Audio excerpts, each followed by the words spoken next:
Hello again. More Doc in retrospect with Journey to the Mushroom Kingdom by Hacker of the Legend. I believe it is his name, because I honestly don't remember. So, water stages. They are kind of slow and not always very exciting. This water stage is kind of on the worst side for that, because there is, well, just look at it. You have no background. Basically, your background is blueness. And while I don't particularly dislike blueness, it does not make for interesting or compelling gameplay. Or visuals, for that matter.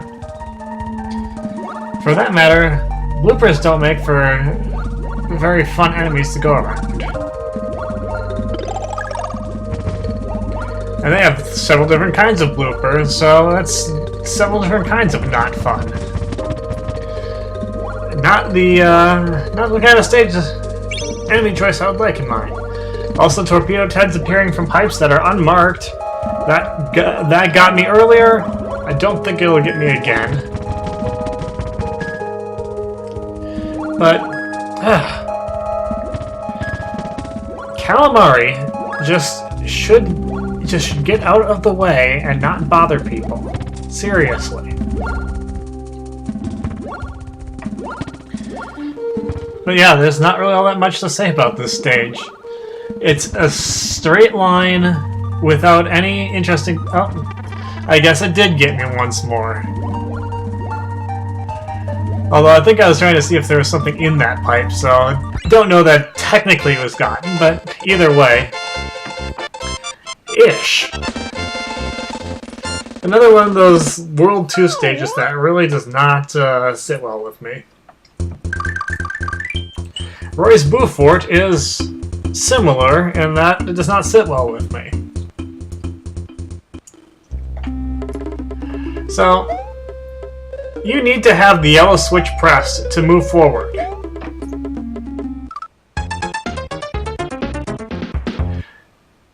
Now tell me, why are those blocks solid, yet you can go through them? You should not have solid blocks that you expect that... I mean, you would expect those to stop you, not to send you forward. It's silly and it's kind of counterintuitive. So anyway, once you're out of that ridiculous area, it starts an auto-scrolling phase with lots of ghosts around. Mostly the Eerie generator, although there's a couple of boos randomly placed here and there, but there's also boo circles. And this boo circle that's coming up, you'd better get through it early on, or else you are not getting through it at all. It really does not offer you a lot of leeway to get in after you... Now watch this.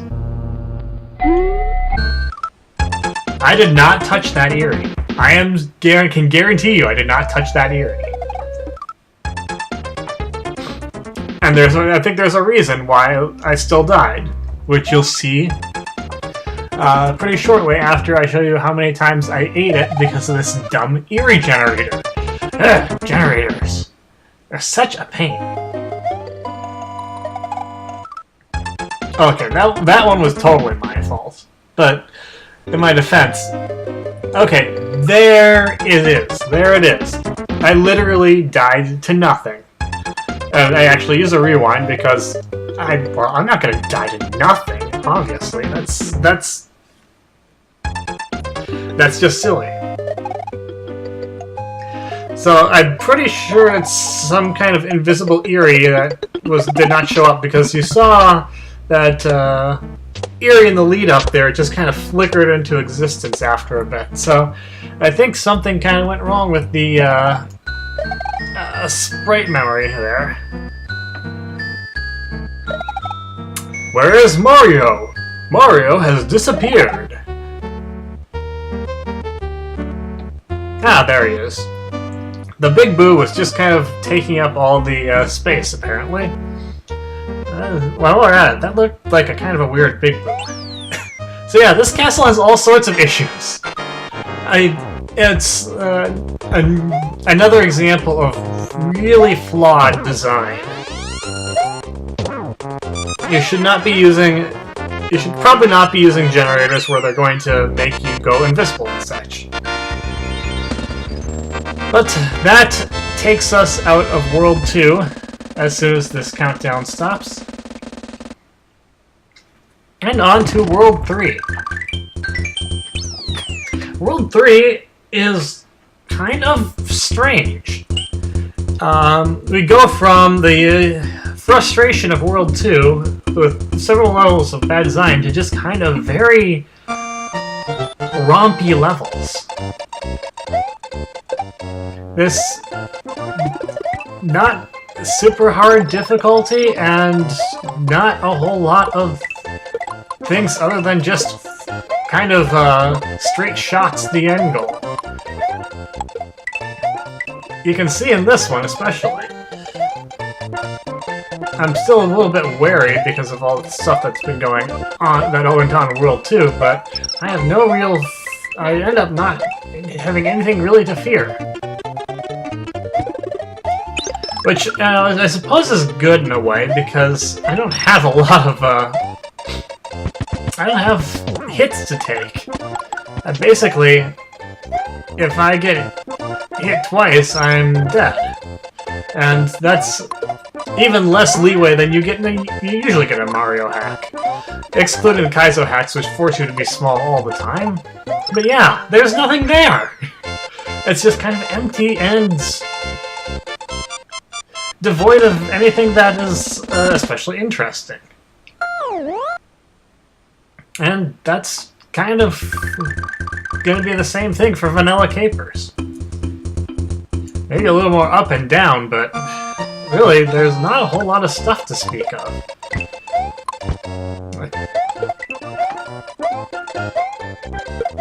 And I'm pretty sure my fireball is bouncing on thin air there. I don't know what's doing that, but clearly, fire wizardry is at work. Okay, Doc, you spent enough time looking at that. Move on! I really am trying to make sure I do not stay in the get into the habit of lingering too much on any particular spot, unless it's really, really needs to be emphasized. But most of the spots don't need to be emphasized that much. So I have a cape now, which means technically I can fly over everything. I don't intend to, of course, but it's good to actually see the cape for once. Really, I flew because I had no idea there was stuff underneath there, but now that I know that, it becomes immaterial. But yeah, I think this is the first cape we've gotten in this game, and it comes at a pretty nice time. I think that's also the first Yoshi we've seen. And all the bombs have smiley faces. They're so happy to blow you up and destroy you totally. This box warns us of falling spinies. It says to use a spin jump or a fireball. It neglects to mention that the tongue of a Yoshi is also quite sufficient at disarming them. Also at disarming their creators. I assume that the Wackadoos create spinies. Where else would they come from? You can't just store them in the cloud. That would just be silly. You have to have like a bottomless hyperspace cloud in order to do that. Somehow I am able to get Yoshi out of that mess. I don't know exactly how that worked. But that's the end of the stage. Again, it's kind of just there. There's not a whole lot that gets in the way. I mean, sure, you got falling spinies, but they're pretty easily dealt with. That brings us to Vanilla Forest. Mario's moving super quickly across the map, but that does not really detract from the flaws of the game. So I cannot bring Yoshi in with me. That is a big no-no. So it is just me and my cape, which, for as long as the cape lasts anyway. You know me, I'm never bound to keep these things forever. That mushroom kind of went invisible before I grabbed it. I don't know if I noticed that in the real time. Having the cape is nice because it allows me to deal with some enemies a little bit more effectively than I would in other circumstances. Especially those little bouncing flames that will mess you up badly without a cape. I really don't know why I continue to bother going for the coins, because I don't think I can actually get any extra lives from them. I think this may be the first game I've seen where you are not actually able to make use of coins in any real way. The Yoshi coins at least are trapped invisibly. Wow, Lakitu, don't lose your head there.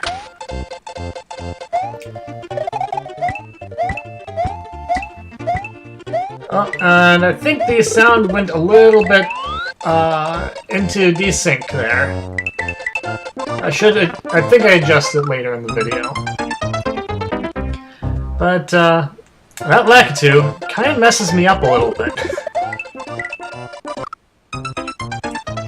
And it causes me to go into a brief bit of death montagery.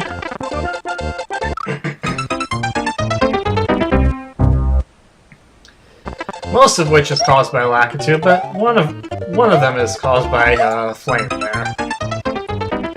But I do eventually get past it. After reloading my state, not because I wanted the cape, but because I was running out of lives. Lives are really scarce in this hack, and I really don't feel like trying to grind for them anywhere, so I'm just basically trying to get, just trying to use states to accommodate for that. If I'm not starting over, that would just be silly. Anyway, I finally get the best of that pesky Lakitu, and find out that I was dying right near the very end. Of course, I don't want to accidentally fall into a pit there, so I have to wait a little bit. But I forgot to adjust the sound for that. Ah well. It's the end of the video!